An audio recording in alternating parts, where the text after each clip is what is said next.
the tub we'd already inflated a couple days ago just so it was ready. So Joel had set it up with the tarp on the floor, and he'd set up the tub and started filling it up with water just so it was there if I needed it. So after we put the kids to bed, right before the midwife got there, we realized that he had started filling it up and it was halfway filled in front of our front door, not where the tarp was, and in the living room where I have all of my nursery set up. So in between contractions, we're pushing it together, trying to move the half dragging the half-filled water tub across the. Oh my goodness! Probably help you finish dilating. That's for sure. Exactly.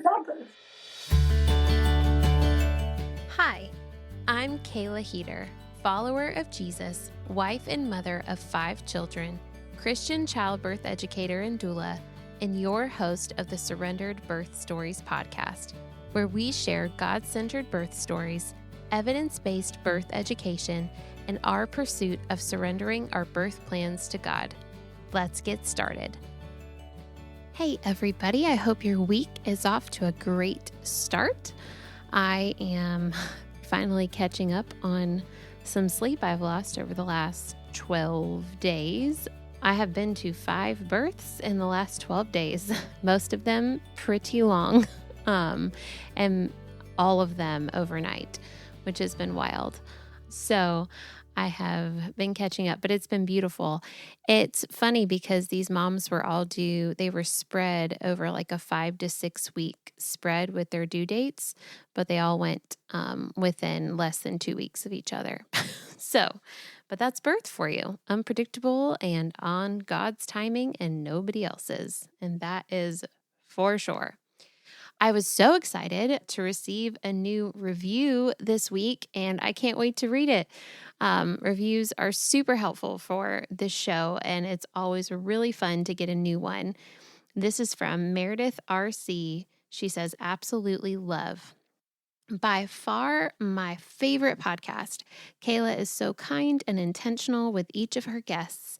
I've learned so much about birth, postpartum, and motherhood. God is so good and has clearly blessed this podcast to bring glory to his name through each story. Thank you, Meredith. And that is our heart. I mean, that is our goal. That's our vision, our mission. We are here to educate about birth and postpartum, the whole process, but we're also here to bring glory to God's name and for the name and the love of Jesus to be spread throughout the world. So we are so glad that you have caught on to that. I hope y'all share this podcast with everybody you know that would be even the least bit interested in birth stories, and particularly Christian faith-filled birth stories. So thank you so much. And whoever leaves a review next, I cannot wait to read it. If you want to share your birth story on the podcast, or you know somebody who would be a great fit to share their story on this podcast, there's a link every week in the show notes that just says, if you're interested in sharing your birth story, click here, which will lead you to a form that will come directly to me. And then I will be in touch about scheduling that out. So even though this podcast is based in North Carolina, and we do have a lot of North Carolinians who participate and listen in, it has been so fun. I have been recording with people from all over the country. We had one outside of the country, which was super fun, but anywhere from Washington, California, Colorado, Florida. We've been all over the place. So it's been really fun. I enjoy hearing stories from everywhere, and I can't wait to hear yours next. So even if this is your first time listening to this podcast, whether you live in North Carolina or Australia or wherever, we would love for you to share your story. And as for this week's story, let's get into it. When your first 2 birth experiences are filled with lots of prodromal labor and a very slow-going dilation process, you should expect the same for your third, right? Wrong. Often third babies are called wild cards for a reason. They typically are different from your first couple of times, and that was very much the case this time for Cayla. Hear her and Joel recount the birth story of their third born and every twist and turn along the way, and how they were able to see God's miracle-working power through it all, even into postpartum when their son came down with a staph infection. Tune in to hear both of their perspectives on what it's like being parents to 3 precious little ones. Welcome to another episode of Surrendered Birth Stories. I am your host, Cayla Heater, and I have Cayla and her husband, Joel, with me today, which is exciting. Cayla was on season 1 of our podcast back in episode 35, where she shared her first couple birth stories, which were awesome, but she has since had another baby. So we are ready to hear his birth story. But Cayla, why don't you and Joel take a second, introduce yourselves, let us know who you are, about your life, and kind of who we're talking to today. Yeah, absolutely. I'm Cayla, cousin Joel, and we have 3 little ones, Renly, Sayla, and Reskin. We live on 12 acres in Lillington and do our own we're starting a little homestead. Right now we just have chickens, some blueberry bushes, figs, and things like that. But our goal is one day a milk cow and a donkey. I'm a birth doula, and we run birth classes together, all about equipping moms and dads to make informed consent and be stronger as husband and wife as they step into a new role as mom and dad, or a new level of mom and dad as you have more kids. So that's a big passion of ours, is equipping and empowering dads to be able to know how to love their wife well through pregnancy and birth and postpartum. And and then Joel owns his own business fixing bumpers. He's a bumper man. He's like, it's a franchise, so it's his business, but it's a little bit different. So that's a little bit about us. Anything to add? No, she covered it pretty good. I'm Joel. Well, that's awesome. I remember you had recently moved out to your homestead last time you were on, which is super exciting. Hey, blueberry bushes and chickens, that's great. We do not, we had blueberry bushes, but they have since died. I think ours probably would have died if we had started them on our own, but they were there when we moved to the property. They've been here for a generation. Yeah, for over 50 years probably. And so they're strong, and it's right next to a pond. So even last year we didn't have a lot of rain, but because it's a spring-fed pond, it kept the blueberry bushes thriving. So there's a lot of blessing that was already poured in that land that we've been able to reap the benefits of, that we're thankful for. That's awesome.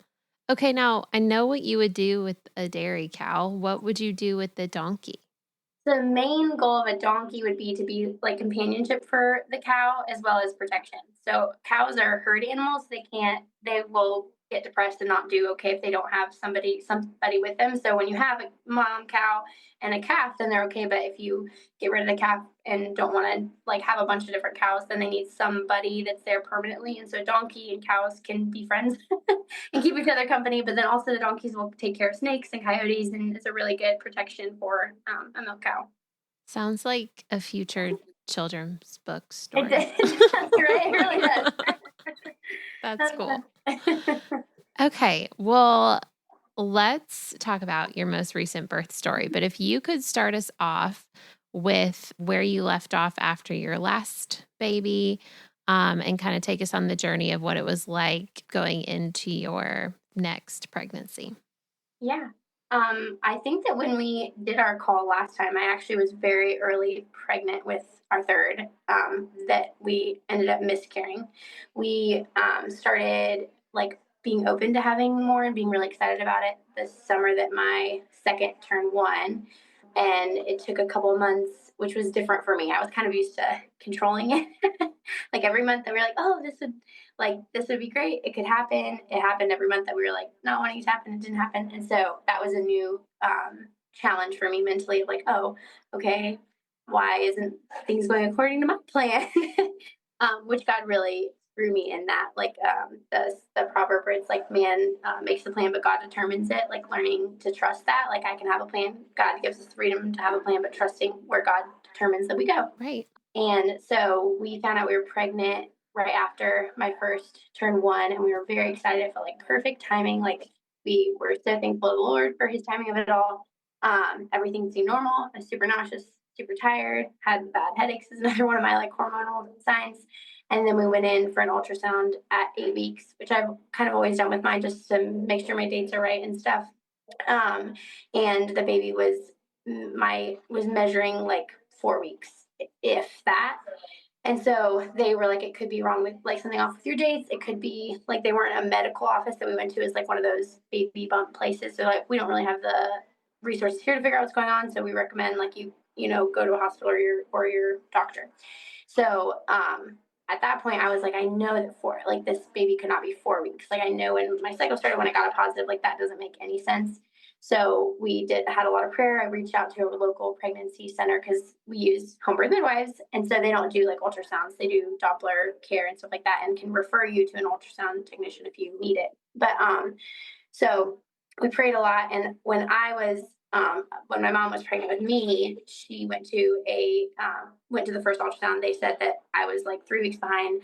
I didn't have a heartbeat, and they scheduled a DNC that they were going to go into. And my grandmother like prayed, called her and was like, go to a different doctor. They went to a different doctor a week later, found me completely healthy and fine, and canceled the DNC. Wow. So yeah, which was cool to think back on like the miracle of that. But so we were praying and hoping for that, and went in 2 weeks later, and would have been 10 weeks because I had no signs of miscarriage. I started spotting right before that appointment, but that was the only sign, and they confirmed that like the baby had nothing had changed. It was still the same, and they could see signs of like miscarriage starting. So then we went home, and my prayer at that point was just to be able to have it at home and not have to do any kind of medical intervention. And that night I miscarried, had like a couple hours of contractions and then miscarried at home, which was really, really hard, but also just gracious of God to let me have that baby at home too. So then after that, we were kind of in this balance of like, okay, are we ready to think about having another? I don't really want to think about trying or not trying. I just kind of want to like rest and let my body recover. But I also don't I want to just trust God with it, but also feel confused. And so we kind of just didn't think about it and just continued. I mean, we thought about the loss and stuff, but we didn't think about, okay, what are we going to do with our family?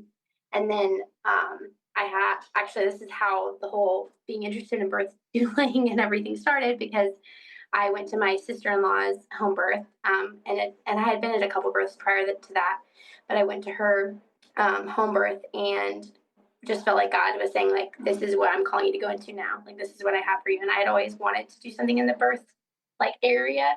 But my plan was, like, okay, when all my kids are grown and I am, like, not busy, and that's when we'll do it. And attending that birth and just being a part of a really beautiful experience, I was like, okay, I think this is the time for it. And I thought that, this baby was what God was calling me to do next, but I think that this is what he has for me. So that's part of why our business name is Revel Mama Birth Services. Revel means like to delight in. So our whole hope is like to help parents delight in their birth experiences, but also the baby that we lost, we named Aspen Revel, which means a tree planted in delight. So it's kind of like an ode to that little baby, which was special. So I called the doula that we had with our second and asked her, like, how do I even start this? And she was like, this is an answered prayer. We're moving away. I've been praying for God to put someone on my heart to like launch into this and to teach birth classes. Like, we've taught them. Can we train you and launch you? Like, you are who I'm thinking of, but I didn't think you'd want to because you have a 1-year-old and 2-year-old. And so I was like, okay. So she launched us, and her husband taught together. She had asked if. Oh yeah, I had asked him if you do it with me. She asked me if I wanted to, and I was like, no way, I'm not teaching birth classes. And he's the first one to be like, you need to take a birth class as a dad. But he's like, I'm not teaching it. I just reap the benefits of it. I tell everyone they should. And before we started teaching them ourselves, I was like, yes, you need to do a birth class.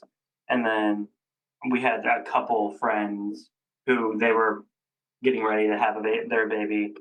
And we pushed hard on them because we did both. You probably already know, but we did Bradley husband coach childbirth.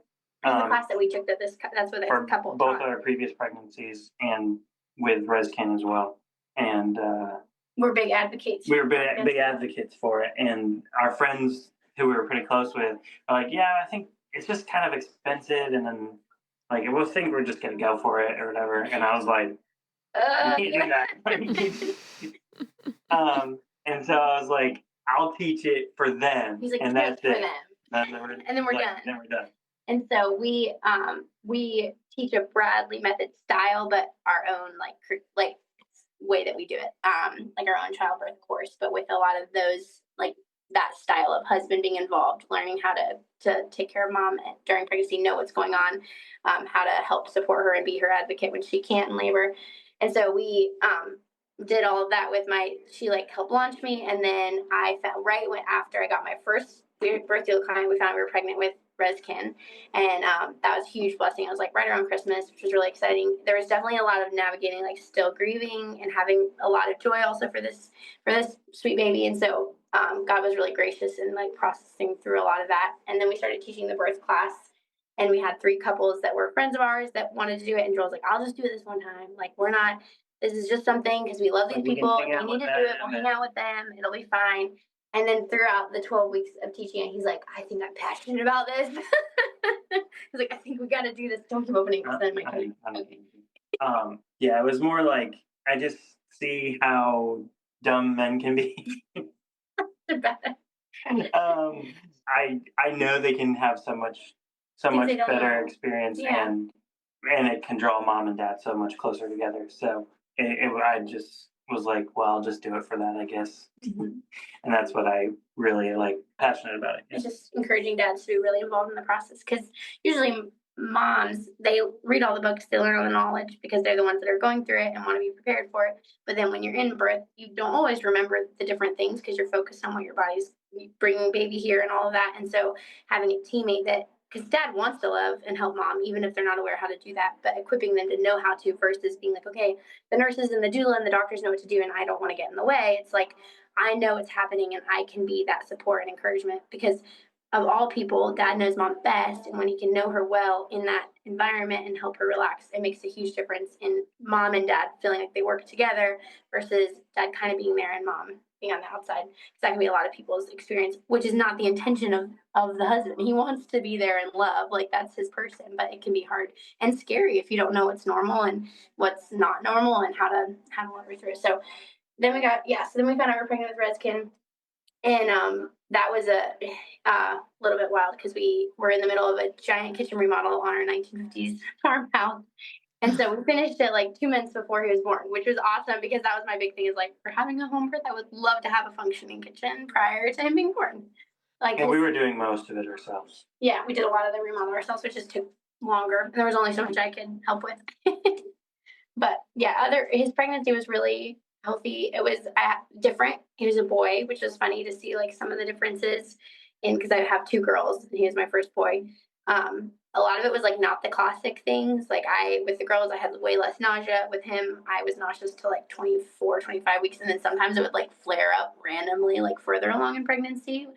But there were some things that were like the old wives' tale. Like I liked meat more than I did with the girls. I didn't really crave sweet things. The heart rate was like the sign of a boy. And so it's like I think it's a lower heart rate when it's a boy and a higher heart rate when it's a girl. Is like whatever the old wives' tale is, that was accurate, which I know it cannot be, but it was kind of funny looking back on all the things that were like, oh, this was not right, what people told me it would be, and this was what was. But it was overall like a really healthy pregnancy, and definitely a lot of God's grace in learning to navigate like the joy of what was to come and still processing like what we had lost and stuff, and like being able to wrestle with both of those things with God I learned a lot in that time frame.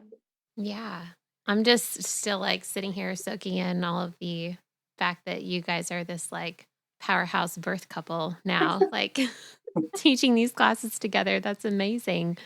I love that. And that's so needed and so important. And I agree wholeheartedly that especially if you've never had a baby before, that it is super, super important to take a birth class for sure. And a good one, not just a hospital birth class. Yeah. They're not the same. Well, yeah, especially our big thing is like having all the tools that you're aware of in your toolbox and when to use them, when not to use them, what the benefits or the negatives can be, so that you can really truly make informed consent versus feeling forced into something, even if they're not trying to do that. If you don't know all the things that are going to come with an epidural, like that you're going to get a catheter and an IV, and you have to, like you're going to be stuck in the bed depending on your care provider, but like the different things that come with it versus making a decision and then having to like find all that out in it can be really, Right. really hard. And so what we teach is mostly like natural childbirth focus, but with, okay, these things can happen. So you're aware and it's not bad if you choose these things, but now you know all things that can come with it and can make an educated choice for you and your baby, and like information on breastfeeding and stuff like that. Very basic level, but a little bit of it so that the first time you know a little bit of what to expect, because a lot of parents just aren't aware of that process too. So trying to help support them and have a little bit of a village going into motherhood and parenthood. Oh, yeah. I teach a course too here in Greensboro. And whenever we're going through it, it's like, gosh, I wish I could spend 12 hours just on pregnancy, but we can't. So then we, focus on labor, of course, and preparing for that and everything. And then it's like, man, I wish I could spend 10 more hours on just postpartum, like, and just, preparing to support yourself during that time. And then, of course, breastfeeding. It's like, I feel like I could talk about it 10 times longer than anybody wants to hear or has time to hear for. But I'm just like, I want you to be prepared. Well, it's hard because there's so much, especially I'm sure having like many more kids too, that you're like, I want to share all this. And a lot of it is like, I can share it, but like you have to learn it, and then you'll remember that this thing is connected to this or whatever. With that, just the passion of like when you've been through it and want to love other moms and be like, take this knowledge so you don't have to go through the things that I had to learn in it and stuff. Yeah. Okay, so I assume you went with the same home birth midwife that you used the first couple times. Okay. Yes, it is. So take us then to the end of the pregnancy, and you can go into your labor story, how far along you were and how things started. And Joel, feel free to pop in at any point with your perspective as well. Yes, we use the same. Technically, I have a main midwife I've used every time that has had the same assistant, and they're both like CPMs and wonderful midwives. This time, technically, the assistant that had been before was my main, just because she was closer to me. But they both were maybe going to be at my birth. The one that I'd used before as the main lives further, and she had missed my second birth. I think I shared that, but and so she was like, I'll just be there if I can be there. But this midwife would be the main one caring for me, which was really cool because I didn't realize how much she had really poured into me throughout the other pregnancies until this one. I was like, wow, you really have been just like, this is a relationship we had developed through having the same person, like love you through your pregnancies and be there for birth is really, really cool. So yeah, everything was healthy. Pregnancy was going really great. I did have, at 36 weeks, I had a normal day, and then all of a sudden my vision started getting really wonky.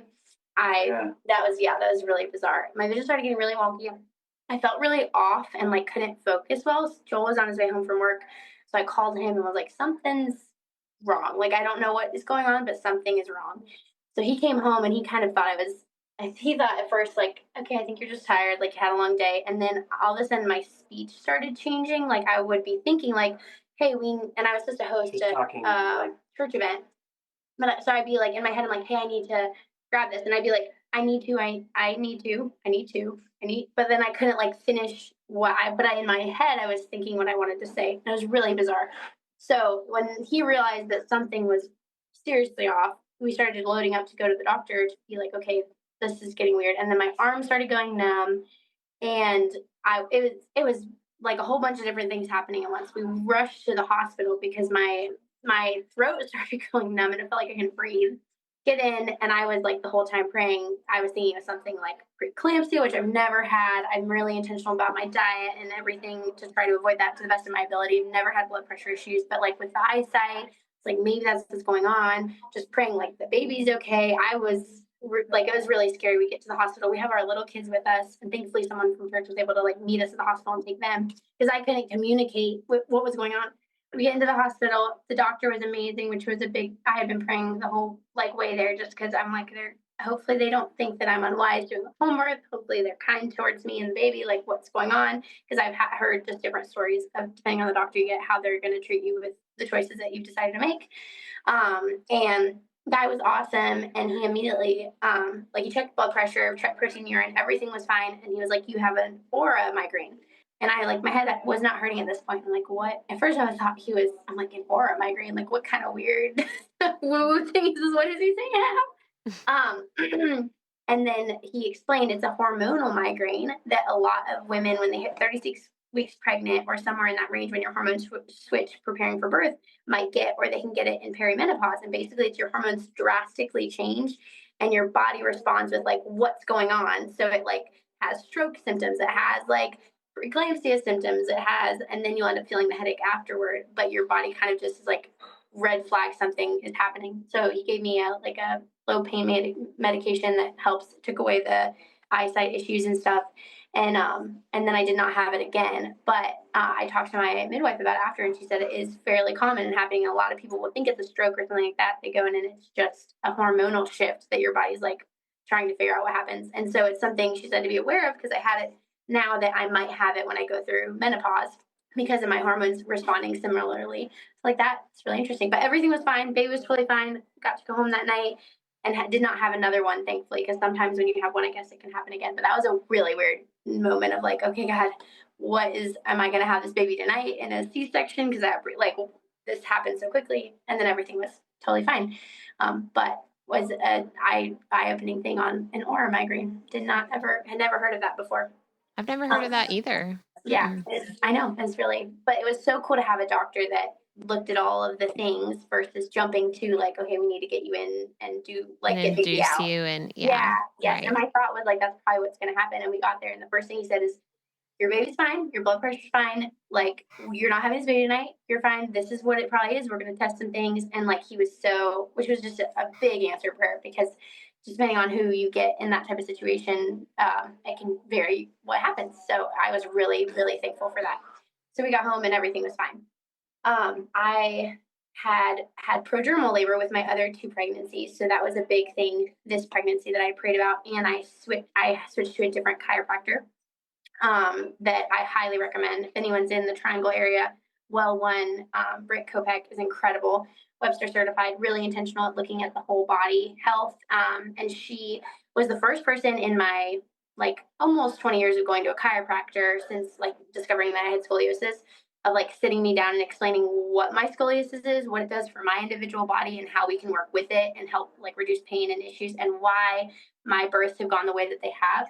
Because basically how my scoliosis is, the area that's really tight is an area baby has to work through. And so she said that my body's really intentional and God's design's intentional. And instead of my having like a 70-hour labor, basically with my previous pregnancies, my body had broken it up. So I'd have like 10 hours of labor and then 10 hours later. And that's why it would be like over the course of like a week or so, because my baby had to make a lot of tiny movements to get through that really tight area in my back. So she gave me a bunch of exercises to do to open that area up to hopefully reduce or eliminate the prodromal labor.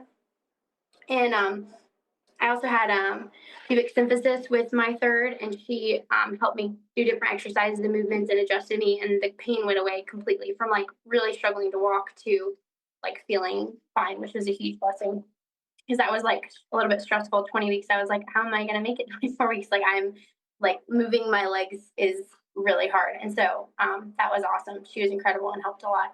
So throughout I had like Braxton Hicks contractions, which I've always had pretty early and pretty regularly, but I didn't have any prodromal labor episodes. And so I had a couple where like contractions would kind of start at night. I'd go to sleep and then nothing would happen, which was another thing I was more intentional this time. Instead of trying to get things happen, I was like, I'm going to try to get them to stop. And if it's real, it won't. It'll be fine. So then on my due date, which usually my babies have come like a couple of days after my due date. So I was expecting it to still be a couple more days, but really hoping for early, like everyone I feel like does.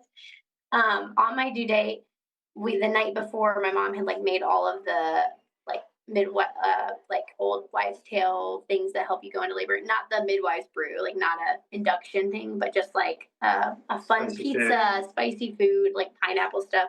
She'd done like a labor-inducing party, is what she called it, and had us over for dinner the night before my due date. So maybe something worse, but it probably was not. But it was fun.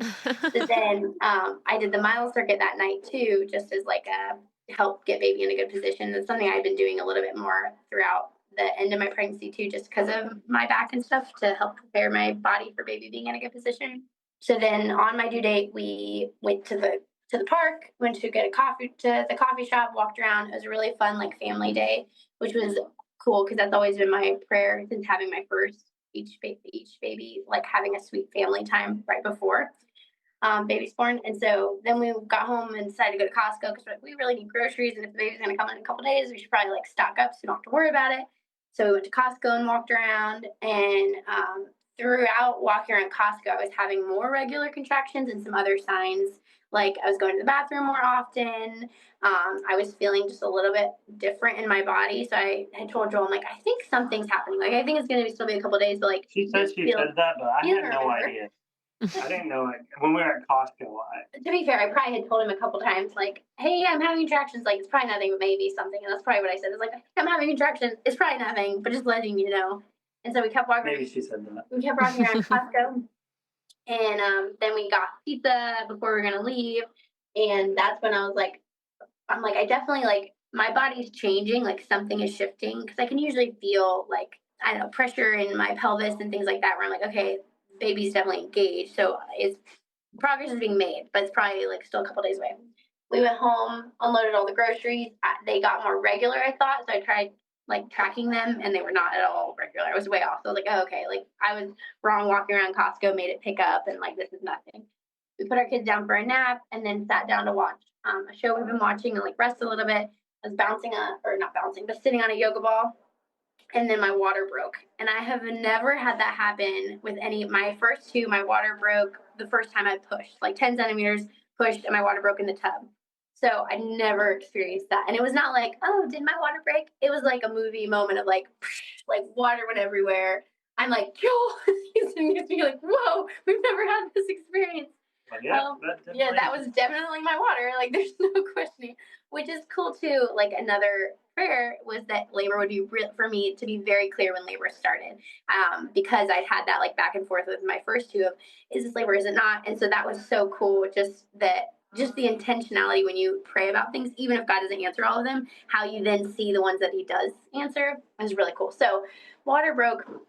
We texted my midwives and let them know, and she told me to track contractions because I hadn't at this point because I didn't think it was anything real. Everything's real that your body's doing to prepare for labor, but anything that would end in baby that day. So I started tracking contractions, and then our kids woke up from that, and we kind of were like, okay, it's probably going to be a while. So do we go bring them somewhere? Do we have my mom pick them up? Do we stay and put them to bed? Because if it's going to be a while, like we're in this whole debate of like, what do we do with our almost 2 and 3 year old? But they were fine. We just ended up being like, you know what? They're playing and they're being fine. And I was able to handle contractions really well. They were intense, but they were like in between them, I felt completely like myself. So it was confusing in my brain. And because usually when they get to that level of intense, I'm in like labor land mentally. So I thought that it was still very far away before baby was going to be coming, and that they were just intense because my water broke. And I've heard that contractions can be more intense when you don't have the cushion of your water.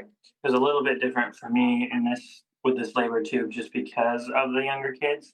With both of our other two, the time she started labor were in the evening, and our eldest our eldest was like in bed, so I was able to really focus on her and help her throughout the whole time. Whereas she started labor earlier in the day, and as contractions picked up, normally like when that would happen, I'd really just help her to relax through them and just be intentional with her through that. But this time, because I felt bad throughout that experience because I was distracted because I had to help with our toddlers running all over and everything and trying to crawl on mom and whatnot. And so it's a different balancing. It was just different in that sense. Well, and it was like just totally different for us in that act. Like, okay, how fast do we get things moving? Like I felt like we knew how our labors went. Every labor is different and crazy, but so this felt like completely new territory. Were very similar. Yeah, and so we kind of thought the same thing would happen. So this felt like completely new. We're like, okay, do we get the birth tub set up? Like, do we wait? Like, it could be, I mean, after your water breaks, it can still be a while before like baby's born, but then sometimes it's really fast. It's like, we don't really know what to do. So we just kind of kept on doing normal life. And it was really sweet actually, because he would usually warn, because I'd feel totally fine in between contractions. So then he would warn me when one was like close, because I'd be playing with the kids, normal, fine. And they'd be like, okay, you're about to have one. So then I was able to like get over my yoga ball, because when they would hit, they were really strong and intense. And so my 3-year-old would come over and like rub my back, and it was really sweet. the 2-year-old didn't really understand. So she'd be like, "Can I be on the yoga?" And she'll be like, "No." But my 3-year-old Renly was very, very sweet and intentional. Like I had prepared her a little bit with some really positive like birth videos because I didn't know how much of birth I was going to have her be a part of or not, because she really wanted to, but I was just going to kind of see how I felt and what I felt like God was guiding me in that moment. But she was so sweet. So then we had already prepped dinner, which was really nice in the crock pot, some chicken chili. So we fed the kids. Joel texted the midwife, letting them know they were 5 minutes apart at this point. But for me, how far apart there has not really been a good gauge in the past. With my first, they were like 2 minutes apart from the beginning. So there was no, like, that wasn't telling us anything about where I was at in labor. So we let them know and that they were intense, but I was still feeling fine. So like, I don't really know. But he said, he's like, if you guys are okay with it, if you just want to come and then That's not offered that as an idea. I didn't. So we had the same midwife for all 3 of our births, but like she said, the assistant midwife for the first 2 was now our main midwife, and they were in the process of training another lady who was the like assistant, who was like the assistant for this time. And Vicky, who was our main midwife, said, "I'm going to have Abby come and just like see how things are," who was the assistant this time. Sorry, that's confusing. And I was like, okay, that's fine. It's probably still going to be a while. So, I mean, we have a guest room. So if you guys want to, she comes and she just wants to check me, see where I'm at, and then sleep until we need her. Whatever. But they really wanted, because they live an hour. One of them lives an hour away, the other one an hour and a half away.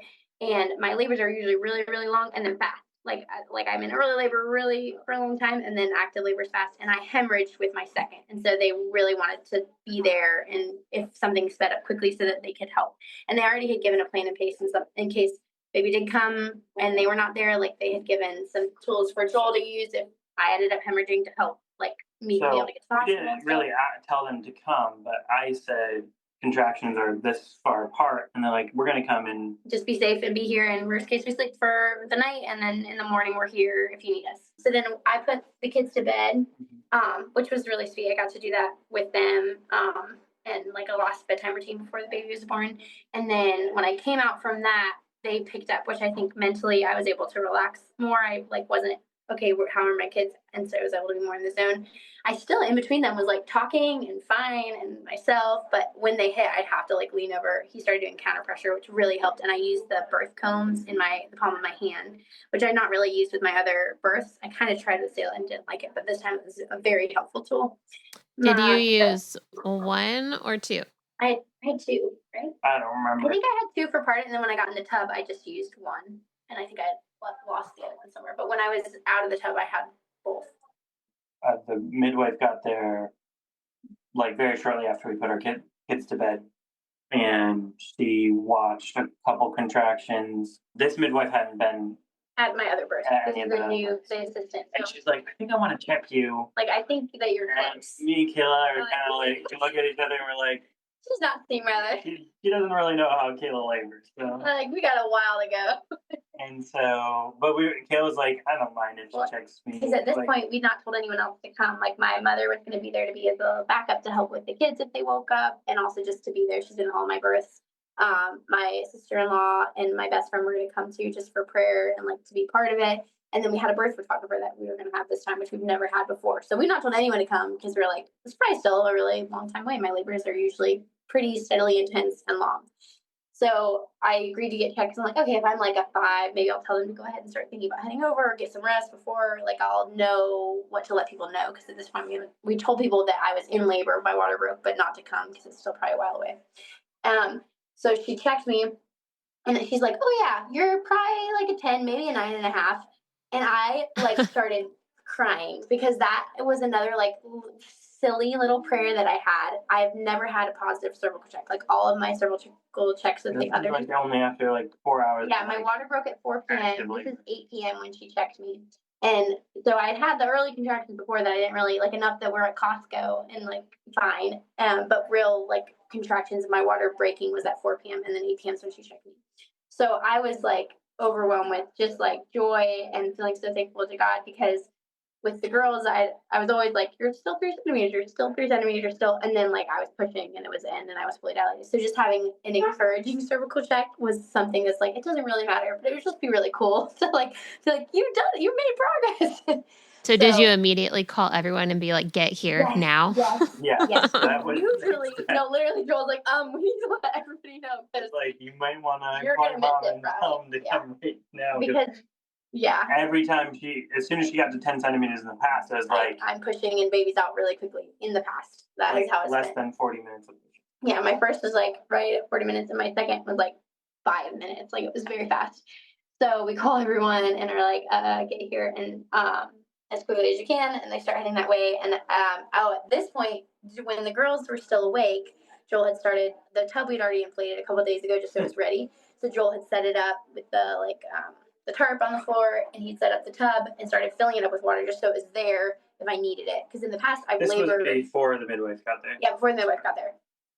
And before, I've labored mostly in the tub for a big chunk of my labor in the past. And so he just wanted to be ready if I wanted it.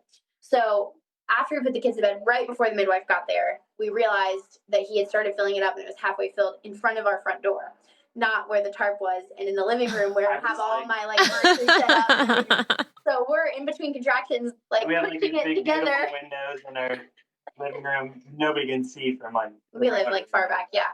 But I had this like whole birth area set up. So in between contractions, we're like pushing it together, trying to move the half. Dragging the half-filled water tub across the. Oh my goodness!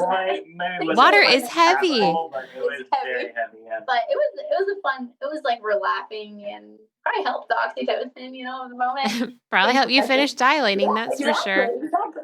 So then we got it set up. Then the midwife came check me. And so then after she checked me and I was 9.5, I was like, oh, I'm gonna go ahead and get in the water. So I got in the water, labored in there for a while. Joel got in with me and was still at that point just had the one comb that I was using and him still doing counter pressure. And slowly, like, people trickled in. We had like our worship music going. It was a really beautiful environment because it was dark. We had twinkle lights, and it's just like very much what I had prayed and like hoped for the atmosphere and everything. And so I labored like that for probably, I think it was about an hour. And then at that point, the main midwife was there. The birth photographer was there, my mom, my sister-in-law, and best friend. But then I asked the midwife in between contractions because I could feel the contractions were changing, like they were getting more intense and painful, but I didn't have the urge to push, which I've always had like a pretty clear urge to push. So I asked her, like, should I try pushing to see if it helps? Should I wait till I have it? Like, what do you think I should do? And she said, it's up to you, like what feels good for you.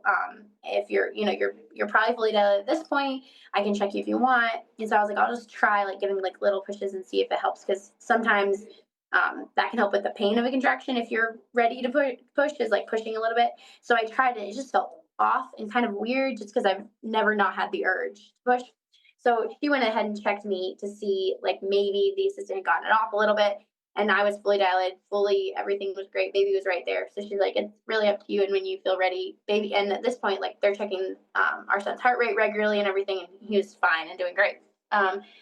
So I tried pushing in the tub. And then I was like going back and forth to the bathroom to go to the bathroom and also try pushing on the toilet to see maybe if that would help me relax.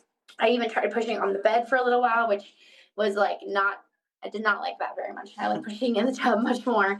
So then and it was just like really exhausting. And looking back now, I knew what I knew, but I didn't take that with me in the way that I should. I should have just rested, like handled the contractions, breathed through them, and waited until I felt the urge. But having that number in my head of like, okay, baby could come. Like if I push, baby could come. I was letting that get in the way, and I wish that I had waited until I felt the urge because I wore myself out a lot doing that for about an hour. At that point, I asked the midwife, I'm like, I think I'm just gonna like try to relax through these, wait and see what happens. And she's like, baby's great, you're great, whatever feels good to you. So it was probably only like 2 or 3. I don't know, it felt very long. Those contractions were hard. I think that was really even though I was already fully dilated, that was the transition moment for me of like, can I do this? I don't know. But it was not very long, but it felt long. And then I started feeling like the uncontrollable urge to push, started pushing, and pretty quickly he was crowning. Oh, and then right in the middle of the pushing, time frame, my mom had asked if I wanted her to wake up my 3-year-old, because that was something I said we'll kind of see if I want her to be a part of it or not, because she really wanted to. And I did. I really felt like it would be good, and she really desired to be part of it. So she went and got Renly, and that was so cool. Like, he was excited the whole, quiet and peaceful, but excited the whole time. Like, we have a photo while I'm in the middle of pushing, and the midwives on either side of her right behind me, like this big smile on her face with their hands together, And just like filled with joy. point- At this point, like, this is my most intense pushing. Like, it was not I'm not very loud and vocal usually. That one was a more intense at the end than any of them. And she was like, thought it was the coolest thing ever. Was like, Mommy's just working so hard to get the baby. Like, I can't wait to meet my baby. She was so joyful. It was really quietly too. Like, she didn't bring any. Like, it was very peaceful. It was super special. Our youngest came in too, and because it was loud, so she woke up. So, but she just sat there with my sister-in-law and like watched and played with the baby. A little more confused, but like was like. Yeah, it was cool. And it was encouraging to like look at them in between contractions, be like, I know what I'm working for. Like, this is my family, I know what I'm working for. So that was cool. So then I started pushing for, like, my body's pushing, I'm working with my body instead of trying to do it on my own. And I started crowning pretty quickly. And then his head partially, well, when I was crowning, the contraction stopped, and then I like screamed, and the midwives thought I was pushing again, and he was like kicking inside of me, which I've never had that happen ever. That was a very new experience. It was not, you forget a lot of labor things. That has stuck in my brain. But then afterward we knew why. But then part of his head came out, and the next push, which he didn't move at all. So when you are birthing in a tub, the midwives, as soon as the head is like, their head is out, even if it's just partially, they start a timer for, I think it's usually 2 minutes. And so if baby doesn't come out within that timer, they're going to get you out on assist, just to make sure there's not something going on to help baby before they might actually take a breath or something. And they're very intentional about the temperature of the water, because they need it to be the same as your body temperature, so that they don't have the shock of cold water or something and take a breath. So usually there's a 2-minute timer. I pushed, took a breath and pushed again, and he didn't move. And so my midwife knows how I have babies usually, and knew that something was off. And so she immediately was like, we need to get her out of the tub. So Joel, I don't remember this because his head is like out of me. Joel and the midwives helped get me out of the tub and get me on my hands and knees next to the tub. And then she's like, push with everything you've got. So I pushed, and the midwives like assisted, and he was born. And part of the whole thing, I think, of him having to move down more and pushing, he had his hand up by his face, and he was holding his umbilical cord. So when I would have contractions and I would push, he was squeezing it, and that's why he was kicking, because he couldn't breathe. So he came out and was like blue, like flopped. Like, my mom was literally like, it looked like you birthed like a stillborn baby. Like, it was really scary. Joel didn't really hit me that anything was wrong at first. I was like, he needs a minute. He just needs a second to take a breath and then be fine. So she's holding him, and then the midwives are like rubbing his back, and he's not moving, and he's just like looks like a dead baby. And then they had a board. The midwives are like, okay, we need to take him, and then they start resuscitation. Yeah, so they had a board in front of me. And our midwife goes, okay, everybody start praying in Jesus' name. And that's when it really was like, oh, wait, there's something wrong here. Something bad is happening. And I knew, like, as soon as I knew something, like, that he was not breathing and not okay in that moment. And so they had a board. In my head, it was like a giant board, but I went to a birth with my midwife after, and it's like a little cutting board. But it's a board that so he's still attached to the umbilical cord, the placenta is still in me, and so they had me put him on that, but not like cut the umbilical cord or anything like that. And they started doing resuscitation and had like the oxygen that they were giving him. And after the first pump, he made a little noise, got a little color. That's the first pump. Or maybe it was the second pump, but he had a little bit of a reaction, and then they did another, and he was like responding. It was good. Well, then this whole time I'm like sobbing and like praying and talking to him, and my mom touches Joel and was like, "You need to say something to him. You need to say something to him." And so he goes, "He's like, come on, buddy." And he starts like wailing. It was really cool. And like then as soon as I said that, he started crying. It was really special. So then they ended up giving him, I think it was a total of 3 pumps like of oxygen. So he got another one, and then like color came completely back. They handed him back to me, and he was totally fine. And it just basically, he had squeezed his cord when being born and made himself like not breathe and pass out. And so in the moment, it felt like a really long chunk of time, but thankfully, because we had the photographer, we were able to look at the timestamps because that's something that can be concerning depending on how long baby's not breathing, with if there's other issues that could be had come from that. And it was like less than a minute of that whole thing. It just felt really long. So he was fine. I got to have him back, and that's really special having that. Like, I have a photo of the moment I got him back, and you can see that he's crying and I'm like holding him and crying, and it just was amazing. And God is so faithful, and it was really cool. And he was totally fine. His first APGAR score, I think, was like a 4 or 5, because I don't remember. I thought it was it was low. Maybe it was 3. I don't remember. But then by 5 minutes, it was 10, and he was completely like nursing great, completely healthy, full color, totally fine. He just basically had squeezed his umbilical cord and not allowed himself to get oxygen, and then passed out. And so they had the tools there to help him. And that's a huge blessing that I'm thankful for, of like, I had to have that moment of like handing him and everything, but then I got to have him right back, and he still got, like, they didn't cut his cord or anything. And I was able to birth the placenta and have all these moments that, like, for a second, I didn't know if that was like, we're like, are we going to the like, what's happening, and all of this. So, and they were really prepared already. I didn't know it while in labor, but with how long it was taking after being fully dilated, different things, they thought he was probably tangled in his cord or something like that. So they had everything set up and prepared, but and Joel kind of had seen that. But I was very in my own zone, which was good, and not aware of that. But they were prepared and ready to step in when needed. And that's the beautiful thing about home birth. And what I think so many people don't understand is because in their scenarios, they're like, well, what if that happens? Don't you have to be at a hospital in order for someone to handle that? Because they picture like you have to cut the cord and you have to take the baby away and you have to have a NICU team and a warmer and like all of those things. But really, and I'm sure you guys as birth educators know this, like the best thing you can do for the baby is to keep them attached to mom, to keep them attached to the cord, because that is where they're getting blood and oxygen and everything from their cord, from the placenta, from mom. And oftentimes when you detach and cut and take baby away, which is exactly what they would have done in a hospital, they would have immediately cut and taken baby away from you. It often takes them longer to recover, and then leads to more issues for mom and being able to even birth the placenta, because your body's like, wait a second, confused as to like what just happened. Why are we suddenly disconnected and away from each other? So that's what I love about home birth too, is that like in that moment, even though it was only 1 minute, you don't have 100 people frantically screaming and turning on bright lights and taking everything away from you and like leaving you lost and confused. Instead, you're like right there with it. You can see how easily and calmly it was handled by everybody. And then like the minute is over and you're with your baby again. Yeah, I'm so thankful for that. And that's something I always like tell, because I think that people have this idea of a home birth of like, okay, you're by yourself, and what if something happens? Even with a midwife, there's a lot of confusion about what midwives do and everything.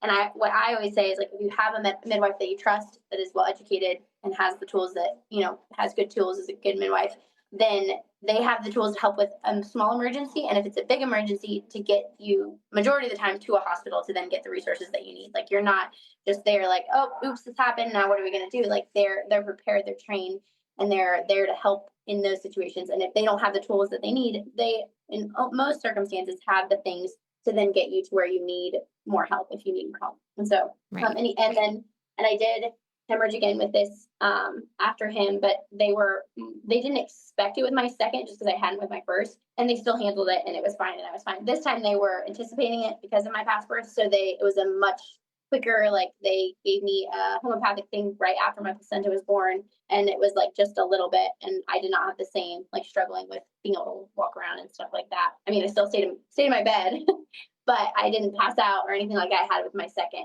because they were like, okay, this didn't happen in the past, so we're going to do all this things ahead of time. And I had a protocol I'd followed before too, of being more intentional with my iron and stuff like that, to help if I did, that my body would be able to recover quicker. Whereas I did not do that with should have done it with my second, but I didn't do it for second. So I did hemorrhage, but not severely. And then we were able to do skin to skin, breastfeed. And then after the placenta was born, everything was good with that. And then my 3-year-old got to cut the umbilical cord with my husband, which he really had wanted to and was very excited about. So that was really special. We have some photos of that. That's the only photo I can't ever put anywhere, because it's the only one that is not like at all censored. Like, I'm there like both both my boobs out with baby on me, but it's very sweet to me. And so yeah, then we got to do that, and then get tucked into bed, all of us, and the girls did like a little bit of skin to skin with him, and like took their shirts off, and got to hold him for the first time. Joel held in. The midwives like cleaned me up and helped me get all settled into bed, and then it was just us three, and then or us five, and then Joel had to try to do bedtime with the 2 and 3 year old at like because he was born. So water broke at 4 p.m. I had the first cervical check at 8 p.m. Started pushing probably 9:30. Took the break around like 10:45, and then had the urge push at 11, and he was born at 11:45. So somewhere in there. So it was a very short labor still compared to my previous. And I think that if he hadn't had the hand up and everything, it probably would have been much faster. That my body just had to do a bunch of different other things to help get him down safely, which is just cool. God's design in things when you do give time, if there's not a complication or like the midwives are regularly checking his heart rate, there wasn't an issue during contractions of him not being able to handle them or anything like that. But when you're able to give the time, even complications or emergencies can often like figure themselves out in your body depending on what it is in the situation and stuff. So I was really thankful for that and for being able to see what was happening, even though ideally that will not happen, but and then get him right back, have skin to skin, still be able to wait for the cord to start pulsing and not have the taking him. Like I cannot imagine how much just harder as a mom that would have been, because even just that, seeing him like that was like having to work through some different feelings of like trauma and stuff from the fear of all that, but being able to get him right back, like that was such a healing moment. And God is just really gracious in that. And so I'm very, very, very thankful for how things went, and for a care providers that knew me and knew how to help me and just step in immediately and know what to do for me and my baby. And also God has reminded me, because we've recently had some friends that went through some hard things and prayers that were not answered. So I had a lot of like, okay, God, why do you not answer this? Like these faithful people, these things, like why are you answering this but not this? And God just reminding me of the miracles that you don't see. Like often we see when the miracle doesn't happen, but and so I got brought back to that, like my mom being pregnant with me and the miracle of that whole situation. And everyone's story of it is like that awful doctor that like tried to schedule DNC instead of, oh my goodness, look at God and he saved like me, my life. And so we can twist things in our world so quickly to not see the miracle in it and only see either the bad in people or the bad in God. And so, and even that moment with the midwife and them getting me out of the tub so quickly and not waiting at all, like being like, he didn't move, we're getting him out. Like I was so quick to be like, my midwives are amazing, and they are. But like that was God using them and protecting me and protecting my baby, and like seeing God in it too, not just people, was really a good reminder for me that we're so quick to not see miracles and only see when they're not done, and just taking the time to see what God's doing and how he's been working miracles all along that we just choose to ignore. How did postpartum go with baby number 3? For me, this was my best postpartum. Joel was awesome. I think it was hardest on him because he was very, very intentional this time to follow like the 5 days in bed, 5 days by the bed, 5 days at home. And it made a huge difference in my long-term recovery. It was hard for me a little bit just because I'm someone that's like, get up and go as soon as I feel ready and better. And I feel better postpartum than I do usually during pregnancy. But he was really intentional about reminding me of, okay, this isn't just about today. It's about your long-term health and recovery. And I recovered much quicker. I have not had the same pelvic floor issues that I did with my others postpartum. I think just giving my body an opportunity to rest and not immediately put all the weight of standing up on my pelvic floor made a huge difference. I think his experience is a little bit different, and just it was a little more work. Well, yeah. I mean, it was different for me because I didn't feel like that big a shift from going from 1 to 2. But going from 2 to 3 was the hardest shift for me because I would occasionally have both girls on my own, but it wasn't like regularly. Like we would always be doing things together if I had the kids or whatever. And so going from occasionally to like, okay, now I have Renly and Cayla all the time, so that was like, whoa, okay. I want to take a nap. Whereas for me, I feel like when I was in the postpartum early stage, it was mostly just me resting, breastfeeding. And I feel like my breastfeeding journey also was very, very easy and quick with my third, which I think part of it is my third. And I knew what to immediately, like, okay, pulling your lip out so it's flared. Like I knew things to do because of my experience, but also being in bed with him, doing a lot of intentional skin to skin, I think it just helped in general with my milk supply and everything like that, that it was very smooth. And so that experience, but then even the transition from 2 to 3, I feel like as I eased out and, was not as hard for me because I was used to kind of having my hands pretty full day to day. And so it's just navigating like, okay, well, now I'm not pregnant, so I can put him down somewhere, or I can versus just having being pregnant in the heart of that. Like, I think God's very intentional in his design of like the easing into motherhood with pregnancy and birth and all of this. You're kind of used to, or even like people always talk about like, oh, you get awful sleep with a newborn. I'm like, well, actually, I get better sleep with a newborn than I do when I'm pregnant. Like, I slowly have worse and worse sleep throughout my whole pregnancy. And then with a newborn, at least I get like 2 good hours of sleep and the nurse, and then 2 good hours of sleep versus like Tossing 8. and turning. Yeah. Yeah. So I think even that is like, that's like, I'm easing you into this surrender into motherhood. With Reskin too, I don't know what we had. Somebody talked to us about something, or if was just going through birth classes again.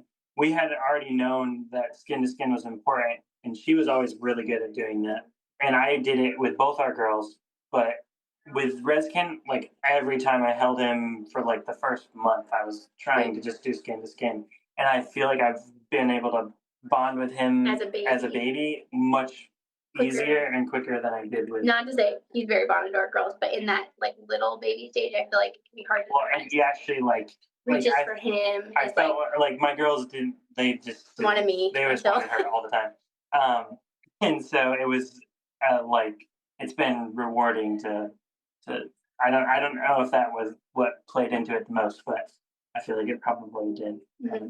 Yeah, and he's super close to all our kids in the same way, but I think it made that like tiny baby easier because sometimes it's just as a dad, there's not as much you can do to help when they're sad and stuff. And so having had a lot of that time where baby recognized his heartbeat and his skin and his smell when he was really little helped him be like, oh, I can be comforted by him too, not just by the smell of mom and breast milk and stuff like that. So I think it did help in that, which was really cool to see. And also babies have different personalities and stuff too that can play into it. But we did. I feel like we did with our first, we did a lot of swaddling, which was not bad and is a tool that worked well. And then with our second, I think we used a little bit less. And then with Reskin, we almost did it. Like we did only if it was like, okay, he's really upset and we need to put him down somewhere to do something. But we mostly just had him like, and it was August. He was also born in August. So it was hot. So we mostly would have him like just in a diaper, naked on us a lot of the time. And so I think that helped with that. And even with sleeping now, I think it might have helped with him being able to transition to sleeping a little bit better on his own. I think you did struggle a little bit more this time just because of how he was born. Yeah, postpartum. I had more postpartum anxiety and stuff this time because his birth was a little scarier. I had already had some fear just because of the miscarriage and everything, like working through some of that. And then his birth, and then he ended up having an infection when he was 6 days old. We had to go into the pediatrician, which usually we don't. We go to a pediatrician after we finish care with our midwife, like they do the 2-week visit, 6-week visit. But he ended up with a staph infection, which was not from. It came from. We know where it came from. It was not from our care team at all. We know where it came from. But newborn babies are really susceptible because their skin's really thin. And so it looked just like a really bad diaper rash at first, like a yeast infection, like a yeast diaper rash, which our girls have had before just because it's hot and humid in North Carolina. And then it got pretty quickly bad. So we ended up going to the pediatrician. Yeah, like sore, like open sore. It was really scary. So we went in to a pediatrician and they immediately thought that's what it was. And we did, because of how quickly it spread, we had to put him on antibiotics, which usually we try to avoid as much as possible. But because in a newborn baby, it can quickly become like sepsis and be really dangerous. So he had to be on antibiotics and had a cream that we had to put on the sores and stuff. He was like, it didn't seem to bother him. He was so happy the whole time. He was happy little baby. Like he was not upset or open, like sores, like all over his belly, like that big. Like this tiny little baby. So it was really scary. But he handled the antibiotics really well, which was another thing. The doctor's like, if he has blood in his stool, like go to the urgent care, but it can't, or the hospital, but it can be normal. And I'm like, handling all of the stuff from his birth already and processing it. And now like, oh my, we've never had anything like this happen before. Is he going to be okay? And he was totally fine. He didn't have any adverse like things to the antibiotics. And we just, lots of skin to skin, lots of naked time, lots of breastfeeding. And it was very quickly that he recovered from it, which I'm very thankful for.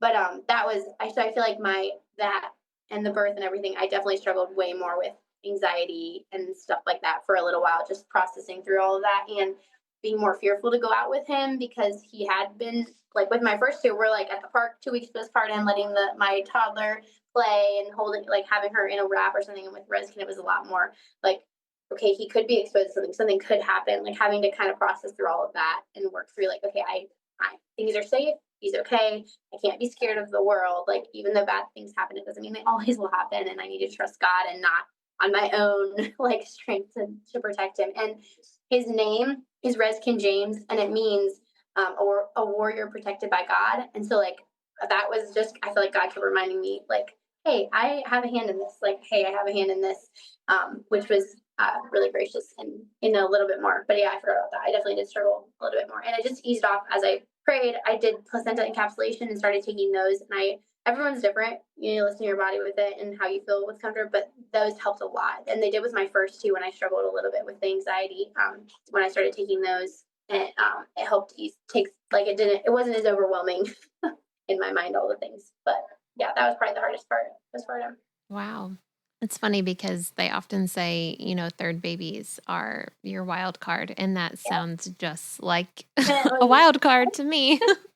Well, it's funny how you like as a parent, I feel like I just grow in humility. Like my first, though, he's definitely sweetest. He's like the chillest baby though. He's such a happy baby, and he's like everyone that meets him is like he's the smiliest, happiest little guy. He is a mama's boy, so like he will smile and be so happy. But if you try to take him for his mama, he's not. Unless it's Joel, he's not always very happy. He does. He'll reach for Joel, but it's funny because my first was a very classic first child. She's like very quick to listen. She has her moments. She's very quick to listen. Always stay nearby. So I like when I have my second, who is amazing. She's a wildflower, but she's a little bit more of a wonder and like still figure things out herself, which I love. But it's been a different style of parenting. It taught me. I'm like, I just thought we were really great parents. I was like, I thought we were just really we had this down. And then having my second, I'm like, oh, there's just like different types of kids, and like I like. It's not necessarily just me that like did this. And then with my third, like even more grace of like I thought my third, like, oh, I know how to do this. I got this birth down now. This is my third. I know how I have babies. Postpartum, I have this way I'm gonna do it. And then kind of being like, no, here's a totally new experience to grow you in a new way. Because if you just did the same thing all the time, you wouldn't grow. It would be nice, but you wouldn't grow. Right. Wow. Well, as we wrap up, do you guys have anything else you'd like to share from your experience? Anything else you feel like God taught you or you learned, or any advice you might want to give to other parents out there? I feel like one of our big things is just getting educated and informed, knowing the choices that you have out there, and as a couple, like making those decisions and looking into them. Whether it's a birth class, reading birth books together, watching some birthdays, like talking about. We always highly recommend a birth class just because you get to hear different stories from whoever it is that you're learning from, and you also get to connect if it's in person with multiple other couples with other couples in the same season, which is really great. Like we're still friends with couples that we took our birth class with our first and second, and that's just been a blessing. But if you cannot do that, because some people can't, like just reading books together, talking about what your goals are. And for me, the biggest thing that I've learned from my first to my second to my third is like pray. Like even if it's like silly, tiny things that you don't think really matter, if it's a desire that you have for your birth or for postpartum or whatever, just like pray about it, because we so badly want to hold on to those things and control it and make it happen, and we can't. And when we give it to God, it eases a lot of that like wanting to control it. But then also when it happens, we get to give the glory to God and not like it's not anything that we did. It's just God and His graciousness to like do something tiny, like having a positive cervical check. Or he was born on a Thursday, which was a huge prayer of mine because of my husband running his own business. Taking off work was really hard. And so having the long weekend before he had a day back at work, which he ended up taking some time off this time too, which was nice. But it was a huge, huge prayer of mine that like I couldn't have made myself go into labor on a Thursday, even if I really, really tried. And, I mean, I guess you can, but not. It's hard to even with that doesn't always happen if you're induced. Still, sometimes it can go into a Friday, but only God could have done that so spontaneously and in such a sweet way to just minister to my heart. And so the more that you pray and give it to Him, the more that He gets glory, and the more that you don't have to hold and control. So that is a big thing I've learned through that. I would say the biggest thing I feel like God has taught me through this situation, or I still feel like I'm picking it up. Is that miracles are real, I guess, and because like she was saying earlier, when he was born and he was lifeless, it wasn't until like our midwife said, "Pray in Jesus' name," and I just like briefly was like, "Okay," and I said a prayer in my head, and then I spoke to him, and then he came back, and I was so quick to attest all that to like, okay, our midwives are great, they saved him, but like I mean, I feel like I'm realizing like, no, that was God. God brought him back, and as it's kind of how I see it, and so And our midwives are great, but also yes, God uses people, and He is the greatest. Of course. Yeah. Well, for people in the Triangle area who listen to this who are interested in taking your birth class, how could they go about finding you guys? What's your information? Where should they go looking for you? I have a Facebook like page, Rebel Mama Birth Services, and then also like a website, rebelmamabirthservices.com is my thing, and you can find all the information on us, our birth classes, our needs of birth doula. Yeah, my phone number. When I first published the website, it did not have the right phone number. My phone number's on there. You can call or text me, email, or just like go through the website. Either way is fine, or message on there. But and also on Facebook, I'm Cayla Crop. If anyone wants to, Cayla with a C, Crop with a K. Message me on there. Always welcome. Awesome. And I'll put that information in the show notes too, so people can easily click on it too. Well, thank you guys so much for sharing. This has been wonderful. And I always love it when the husband can join and give his perspective as well. I know a lot of times the husbands are keeping the kids whenever we're recording with a mom, but every once in a while a husband gets to join, and it's always a fun, good perspective to have because it is different from the mom's perspective for sure. Absolutely. Thank you so much for having us. It's always been nice to talk to you. Yeah, you too. Thank you so much for listening to today's episode. You can reach me at Surrendered Birth Services on Instagram or email me at contact@surrenderedbirthservices.com. Be sure not to miss an episode by hitting the follow button. Also, we'd love for you to leave a written review of the show so that more people's births and lives can be changed by the love of Jesus and the empowerment of accurate birth education. If you really enjoyed this episode in particular, please take a screenshot of it and post it to your Instagram story, tagging Surrendered Birth Services. If you would like to be a guest on the Surrendered Birth Stories podcast, please click the link in the episode show notes to fill out your interest form.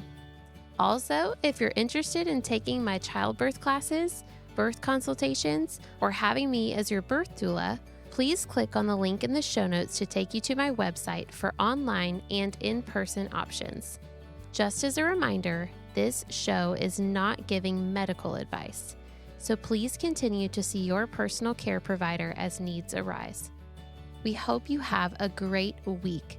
And remember, learn all that you can, make the best plans, and then leave it in God's hands.